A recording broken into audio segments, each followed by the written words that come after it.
Welcome students. Diplomacy یا سفارتکاری. Diplomacy انتہائی امپورٹنٹ ٹاپک ہے انٹرنیشنل ریلیشنز کے حوالے سے. آج ہم اس کے اوپر بات کریں گے. ڈپلومیسی اور اس کے ساتھ خارجہ پالیسی یا فارن پالیسی کے حوالے سے بھی روشنی ڈالیں گے. ڈپلومیسی بہت ہی پرانا ایک کانسیپٹ ہے اور جو کہ اسٹل پریویل کر رہا ہے. سمپلی اگر ہم اس کو ڈیفائن کریں تو ڈپلومیسی یا سفارتکاری ریاستوں کے درمیان جنگ کی بجائے باہمی گفت و شنید کے ذریعے معاملات کو حل کرنے کے طریقہ کار کو ڈپلومیسی کہا جاتا ہے. ٹھیک ہے جی. تو اس کے اوپر ہم اس کی ڈیفینیشنز کے اوپر بھی بات کریں گے, اس کی کلاسیفیکیشن یا درجہ بندی کے حوالے سے بھی بات کریں گے, اور ہمارے آج کے لیکچر میں ڈیوٹیز اینڈ رسپانسبلٹیز اور فنکشنز اور رول آف ڈپلومیسی بھی ہماری بحث میں رہے گا. ٹھیک ہے. تو ڈپلومیسی کے حوالے سے یہ پہلی میری سلائیڈ ہے, اس میں آپ دیکھیں کہ diplomacy is establish method of influencing the decisions and behaviour of foreign governments and peoples through dialogue, negotiation and other measures date of a short of war or violence. Modern diplomatic practices are a product of the post-Renaissance European state system. Historically, diplomacy meant the conduct of official, usually bilateral ہوتے ہیں relations between کس کے درمیان, ریاستوں کے درمیان. By the 20th century, however, the diplomatic practices pioneered in Europe and had been adopted throughout the world, and diplomacy had expanded to cover summit meetings and other international conferences. Parliamentary diplomacy, the international activities of subordinated and subnational entities. Unofficial diplomacy by the non-governmental elements and the work of international civil servants. جیسے میں نے کہا کہ ریاستوں کے درمیان جنگ کی بجائے گفت و شنید کے ذریعے, یہاں اوپر لفظ آئے ہوئے ہیں, ڈائلاگ کے ذریعے, نیگوسیشن کے ذریعے معاملات کو حل کیا جاتا ہے. یعنی ریاستیں یہ دیکھیں ڈائلاگ اور نیگوسیشن اور اینڈ ادر میئر اور بھی بہت سے انتظامات کرتی ہیں شارٹ آف وار یعنی جنگ کی بجائے. ریکنسیلیشن کر لیتی ہیں, آربٹریشن کر لیتی ہیں, میڈیشن کر لیتی ہیں. تو یہ سارے انداز ڈپلومیسی کے آئیں گے, کے انڈر آئیں گے. ابتدا میں تو یہ تھا نا کہ اسے خفیہ معاہدے ہوتے تھے, ریاستوں کے درمیان خفیہ اتحاد ہوتے تھے, اور جارحیت کے غیر ذمہ دار بلکہ دھوکہ دہی کے خطوط پر استوار ایسے سلسلے ہوتے تھے جس سے ریاستوں کو نقصان ہوتا تھا, اور جس کی وجہ سے یہ جو لفظ ہے سفارتکاری یا ڈپلومیسی, اس لفظ کو بین الاقوامی تعلقات میں ایک خاص مدت تک مثبت معنوں میں, یعنی اس کو ڈپلومیسی کو نیگیٹو معنوں میں استعمال کیا جا رہا تھا. تو مثبت معنوں میں اس کو استعمال نہیں کیا گیا, لیکن آہستہ آہستہ یہاں آپ دیکھیں میں نے جو باتیں اس میں لکھی ہوئی ہیں کہ یورپ میں ڈیولپمنٹ جو ساورن اسٹیٹس اوپر آئیں تو ڈپلومیٹک پریکٹسز پائنیئرڈ, تو یہ ڈپلومیٹک پریکٹسز یہ اوپر آئیں اور یہ ایک سلسلہ 20th سینچری کا اس میں زیادہ تر رول بنتا ہے. ٹھیک ہے. سو کیا ہوا کہ اتحاد کے طریقوں نے یعنی آہستہ آہستہ جو بات افشاں ہوتی گئی اور گفت و شنید اور واضح شرائط کی بنیاد پر ریاستوں کے درمیان معاہدات اور اتحادات کے طریقوں نے ڈپلومیسی کو ترقی دی, اور یوں ڈپلومیسی ایک رفتہ رفتہ ایک ڈپلومیسی نے ایک مقام حاصل کیا. یعنی ڈپلومیسی کا پہلے وہ مقام نہیں تھا جو کہ ڈپلومیسی کو اب جو مقام ہے وہ پہلے نہیں تھا. تو اس حوالے سے ایک برطانوی مصنف ہیں ارنسٹ سیٹو, اس نے اپنی کتاب سفارتی عمل یعنی ڈپلومیٹک پروسیس میں لکھا ہے کہ ڈپلومیسی کیا ہے. ڈپلومیسی ذہانت اور مہارت کے اس استعمال کو کہتے ہیں جو ریاستوں کی حکومتوں کے مابین سرکاری تعلقات کے معاملات میں عمل میں لائی جاتی ہیں. ٹھیک ہے، یعنی ارنسٹ سیٹیو کہتا ہے کہ ڈپلومیسی کس کا استعمال ہے؟ ذہانت اور مہارت کا استعمال ہے ریاستوں کے درمیان سرکاری تعلقات کے عمل میں جو بروئے کار لایا جاتا ہے. اسی طرح سے رشیا کا ایک ڈکٹیٹر تھے جوزف اسٹالن، انہوں نے بھی سفارتکار کے الفاظ کا اس کے اعمال سے کوئی تعلق اس نے کہا کہ نہیں ہوتا، اس کے الفاظ کچھ اور اعمال کچھ اور ہوتے ہیں. اور ایک اور تعریف کے مطابق حکومتوں کے درمیان ہاٹ لائن یعنی مواصلاتی رابطے کو ڈپلومیسی کہا جاتا ہے. ٹھیک ہے نا، ہاٹ لائن یا جو مواصلاتی رابطہ ہوتا ہے اس کو ڈپلومیسی کہا جاتا ہے. اسی طرح سے انٹرنیشنل ریلیشن میں سمپل سی ڈیفینیشن دیکھیں تو the management of international relations by negotiations, یعنی نیگوسیشن کے ذریعے انٹرنیشنل ریلیشن میں جو مینجمنٹ کی جاتی ہے یا جو مینج ہو رہی ہے اس کو ہم ڈپلومیسی کہتے ہیں. اور اسی طرح سے آکسفورڈ کی ڈکشنری اس کو اس طرح سے ایکسپلین کرتی ہے کہ the method by that these relations are adjusted and managed. تو بہت سے لوگوں کی ڈیفینیشنز ہیں، میں نے اس لیکچر میں ڈیفینیشنز کو زیادہ کوٹ نہیں کیا ہے، مدعا کی طرف بات کریں گے. The term diplomacy is derived through French from the ancient Greek diploma سے لیا گیا ہے. Composed of diplo meaning folded into. Diplo کا مطلب کیا ہوگا؟ folded into، دو چیزوں کے درمیان. And the suffix ما، جو اس میں ما لگایا گیا نا، ڈپلو میں کا مطلب یہ ہے کہ an object، کوئی چیز.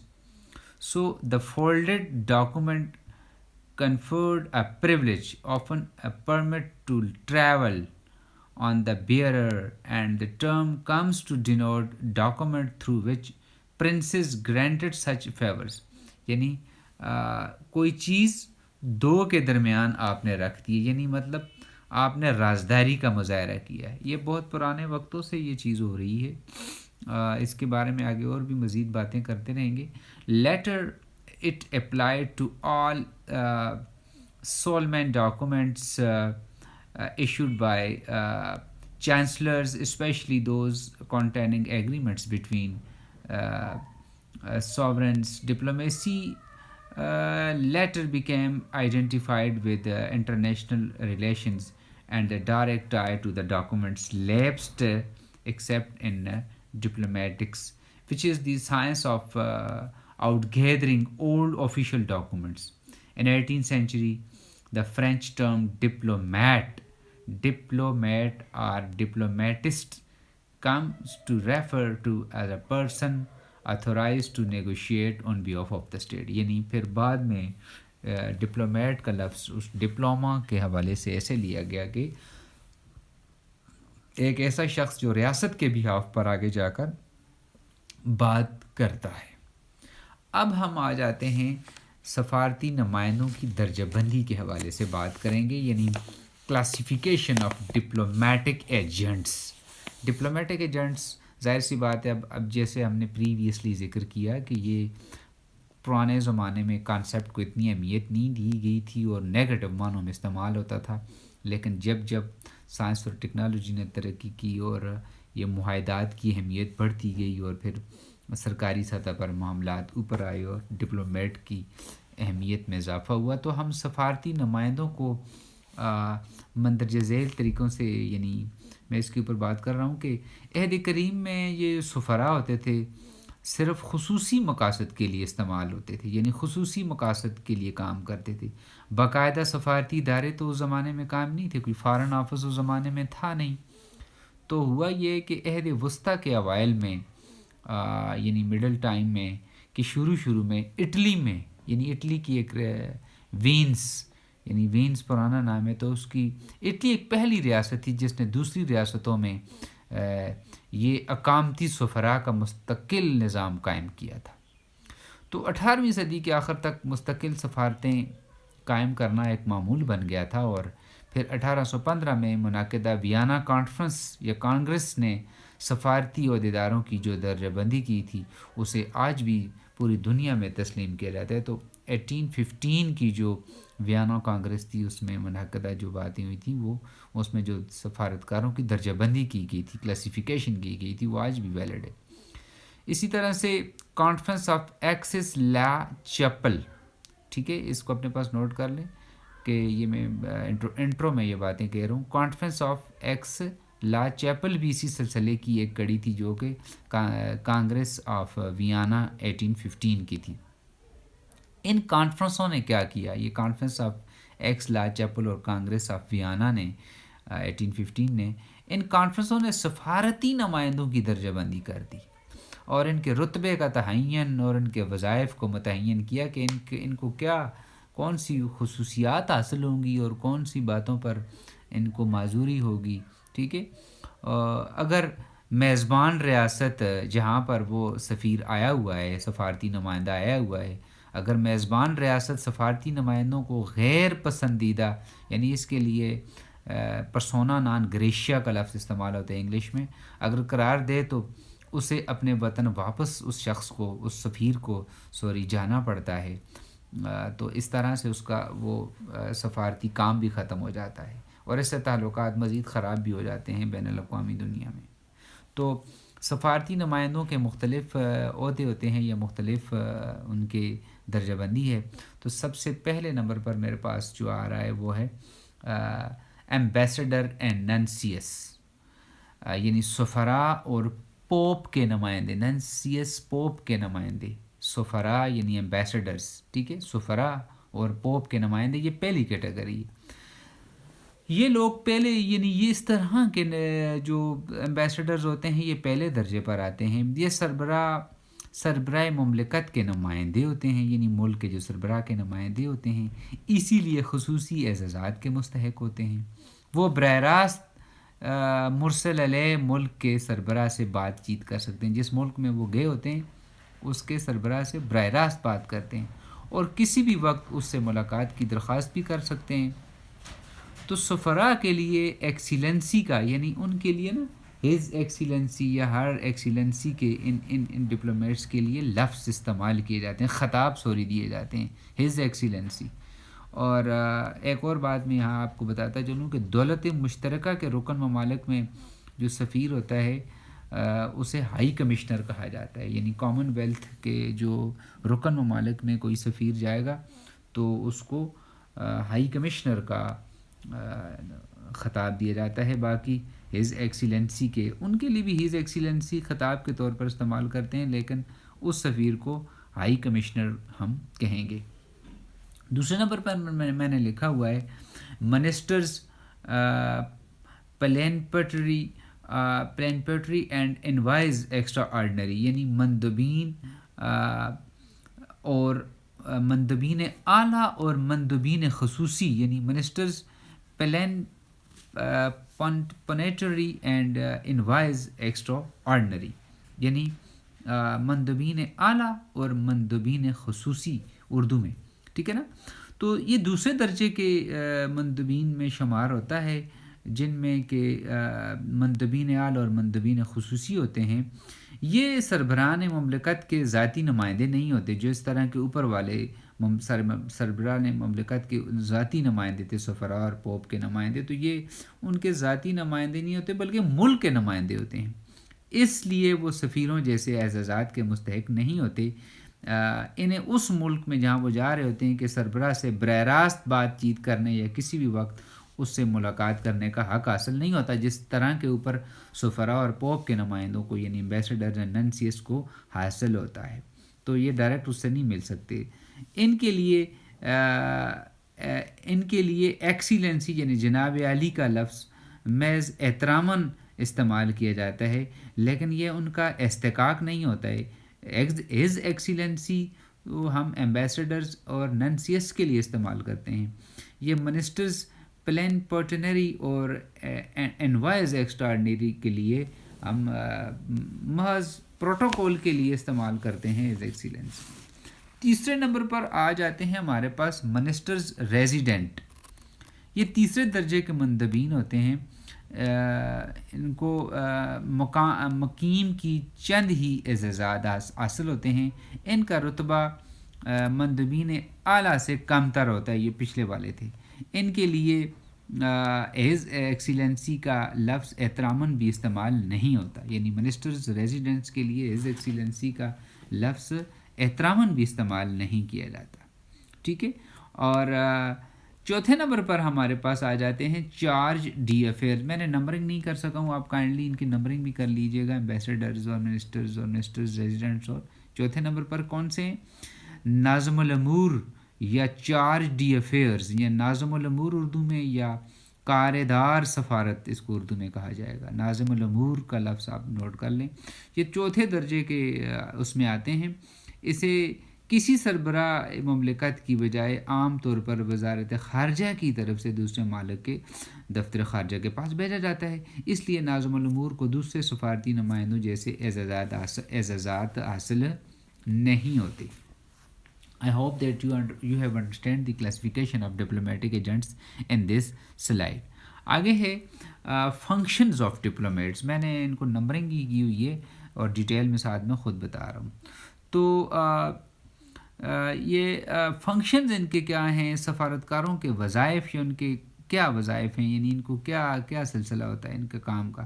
تو سفارتی مشن آپ کو پتہ ہے حکومت کے افسران کا ایک ایسا سفارتی مشن ایسا گروہ ہوتا ہے جو ایک ملک میں سے دوسرے ملک میں تعلقات استوار کرنے کے لیے بھیجا جاتا ہے. یعنی سفارتی مشن, اور وہ متعین فرائض یہ فنکشن سارے انجام دے رہا ہوتا ہے.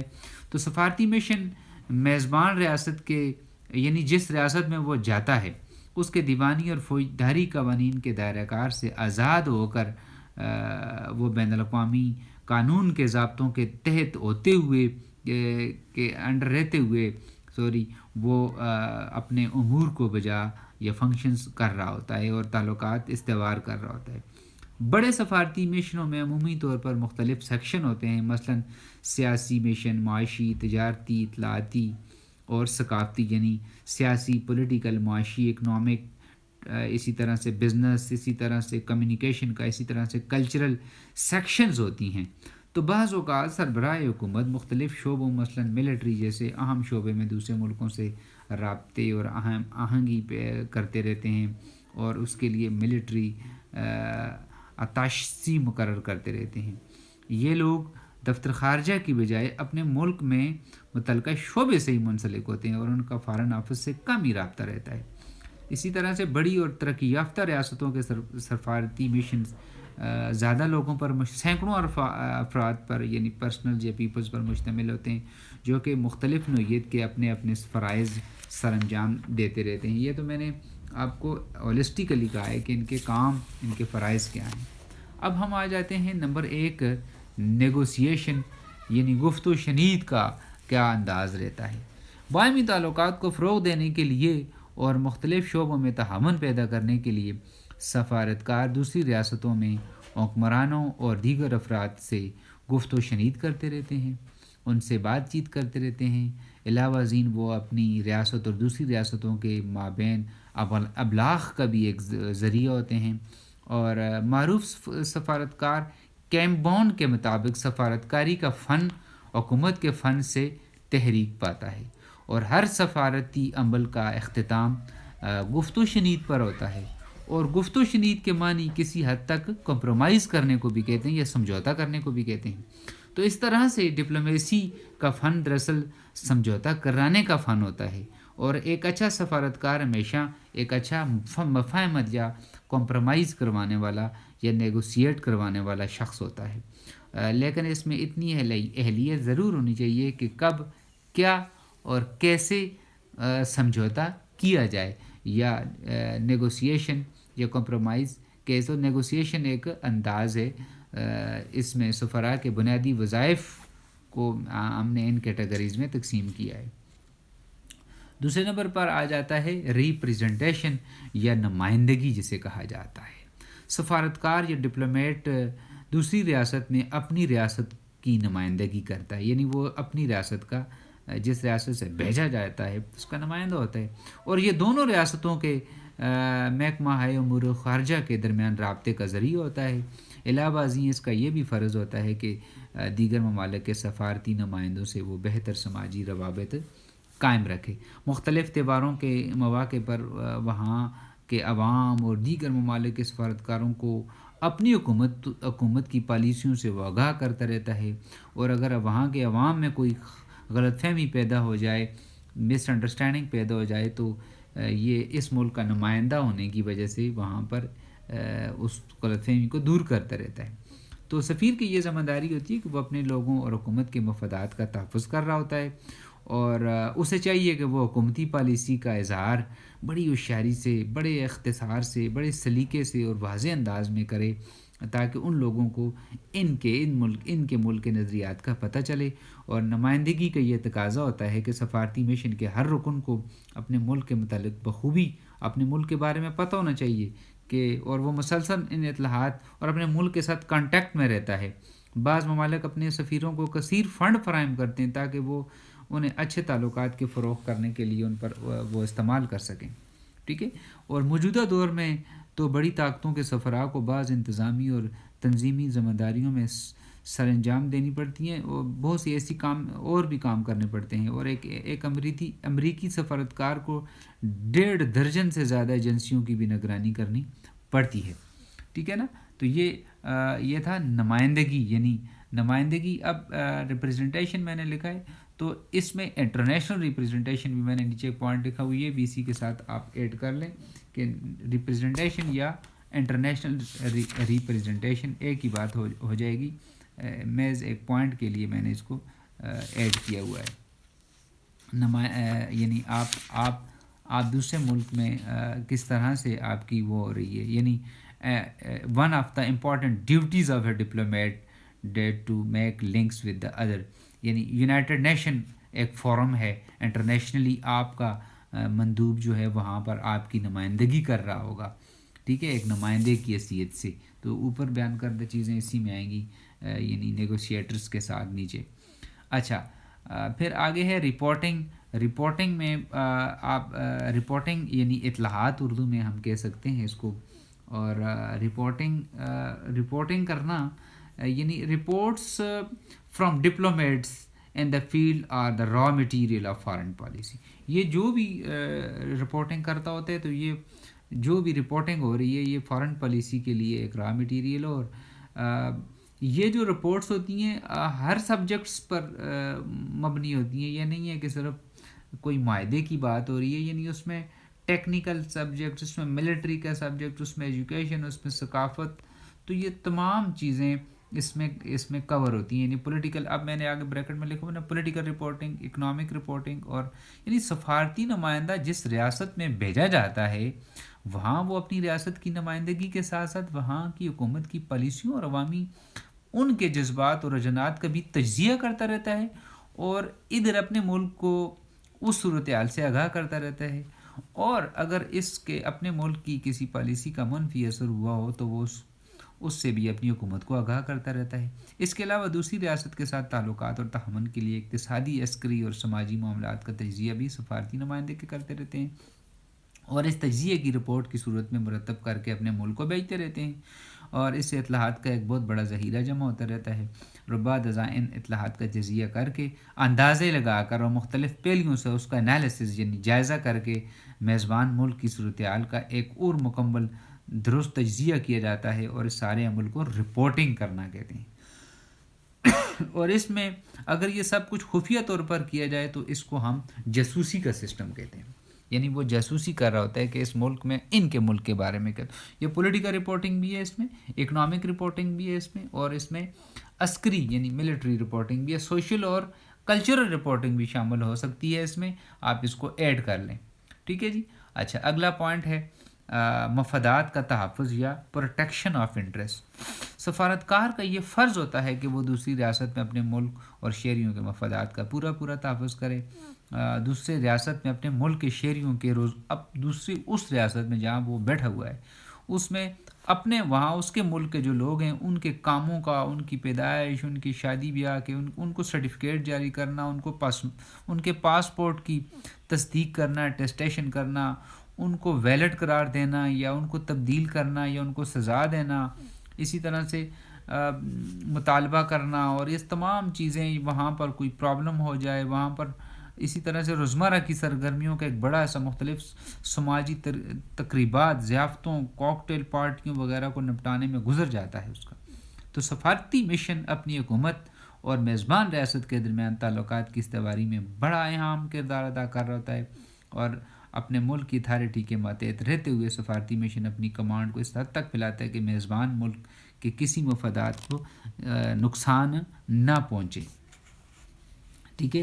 آگے میں نے مینشن کیا ہوا ہے کہ protection and promotion of interest, یہ ہو گیا، یعنی پروٹیکشن آف نیشنلز، یہ بھی میں نے ذکر کر دیا ہے. ڈومیسٹک فنکشنز وہاں رہ کر کیا کام کرتا ہے، ڈومیسٹک فنکشنز یعنی وہاں پر وہ جیسے اوپر میں نے ذکر کر دیا کہ ان کے لوگوں کی رجسٹریشن کرنا، ان کی تصدیق کرنا، ان کے ڈاکومنٹس کی، ان کی جو اس کے ہیں پاسپورٹ وغیرہ کے معاملات، اور یہ تمام چیزیں، ان کی شادی بیاہ، ان کی ڈیتھ، ان کی میرجز، وہاں اگر کوئی ناگہانی مصیبت ہو جائے، کوئی پھنس جائے، کوئی مسئلہ ہو جائے، جیسے کووڈ-19 میں بھی لاسٹ ٹائم ہوا تھا، کچھ لوگ پھنس گئے تھے، تو یہ سفارتکاروں کی حکمت عملی سے ان کو وہ کیا گیا، اور پھر اس طرح مجرموں کے حوالے سے بھی بات. تو یہ مسلینیس فنکشن میں آپ بہت سی چیزیں یہاں ایڈ کر سکتے ہیں. اب ہم آ جاتے ہیں اپنے اس ٹاپک کی طرح جس میں ہم یہ دیکھیں گے کہ سفارتکاروں کو کون سی امیونٹیز یا ڈپلومیٹک امیونٹیز یا تحفظات یا سفارتی مراحت حاصل ہوتی ہیں. تو یہاں میں نے پہلا مینشن کیا ہوا ہے ایکسٹرا ٹیریٹوریلٹی. ایکسٹرا ٹیریٹوریلٹی یعنی this theory, extra territoriality theory یعنی لکھی ہوئی ہے، یا ایکسٹرا ٹیریٹوریلٹی جسے کہا جاتا ہے. یہ کیا چیز ہے یہ بھی میں آپ کو ایکسپلین کرتا ہوں. میں یہاں سے انگلش پڑھوں گا نہیں، آپ کو انگلش ہی کی حوالے سے میں اردو میں ٹرانسلیٹ کر کے یا ڈائریکٹ اردو میں سمجھانے کی کوشش کر رہا ہوں. آج کی دنیا میں سفارتی نمائندے ملک کے درمیان تعلقات کا ذریعہ ہیں، ظاہر سی بات ہے، اور اب تو اس کی اہمیت بڑھ گئی ہے، اور 1815 اور پھر جو میں نے پیچھے ذکر کیا تھا ان کے بعد تو ان کی اہمیت. تو بیانہ کنونشن ان کا مشہور وہ ہے 1961 کے ذریعے ان قوانین کو جو انہوں نے اس زمانے میں اصول بنائے تھے بڑی حد تک، اور کنونشن کا مسودہ، اس کنونشن کے مسودے کو ہم انٹرنیشنل لا کمیشن نے اس زمانے میں تیار کیا تھا، اور اس پر اقوام کی ایک کانفرنس میں اس زمانے میں 81 کنٹریز نے کے نمائندوں نے 1961 میں دستخط کیے تھے. یعنی ہم یہ کہہ سکتے ہیں کہ ڈپلومیٹک امیونٹیز کے حوالے سے یا ڈپلومیٹس کے حوالے سے جو اصولوں کے حوالے سے جو بات کی گئی تھی، اس کو سب سے پہلے ویانا کنونشن جو کہ 18 اپریل 1961 میں سب ملکوں نے تقریباً 81 کنٹریز میں اس زمانے میں سائن کیے تھے. اور لیکن وہ جو کنونشن ہے وہ کلی طور پر یہ ہمہ گیر نہیں ہے. خود اس کے افتتاحیہ میں اس بات کی وضاحت کر دی گئی تھی کہ جن معاملات کو کنونشن کے ذریعے کیا گیا تھا اس کا اطلاق نہیں ہوگا تھا. تو ویانا کنونشن کے میں ایکسٹرا ٹیریٹوریلٹی کی طرف آ رہا ہوں، یعنی بیرون علاقائیت، اس کو اردو میں کہیں گے ایکسٹرا ٹیریٹوریلٹی یا ایکسٹرا ٹیریٹوریل تھیوری. یعنی ویانا کنونشن کے ابتدائیہ میں، اس کے افتتاحیے میں لکھا گیا ہے کہ سفارتی حقوق یعنی رائٹس، یعنی ڈپلومیٹک رائٹس، مراعات یعنی امیونٹیز اور تحفظات وغیرہ، پریولیجز کا بنیادی مقصد یہ ہے کہ سفارتی مشنوں کو پوری مستعدی سے کام کرنے کا موقع ملے، اور اس مقصد کے لیے غیر ملکوں کے امتیازی حقوق کا نظریہ، جس کے تحت سفارت خانے کے رقبے کو یعنی اس ایریے کو جدھر سفارت خانہ ہے اس کو بیرون علاقائیت یعنی ایکسٹرا ٹیریٹوریلٹی فرض کیا جاتا ہے تھا. اب قانونی اصلاحات کے ذریعے اس عمل کو روک دیے گئے. یعنی ایکسٹرا ٹیریٹوریلٹی آپ سمجھ رہے ہوں گے کہ وہ جگہ جہاں سفارت خانہ بنا ہوا ہے تو وہ فکشنل تھیوری جسے ہم کہیں گے، ڈپلومیٹک یعنی agents are concern not be within the territorial jurisdiction of the state to which they are accredited, but till all times within date of the sending state. So extraterritoriality of diplomatic agents means that uh, though diplomats physically present upon the soil of the country to which they are accredited,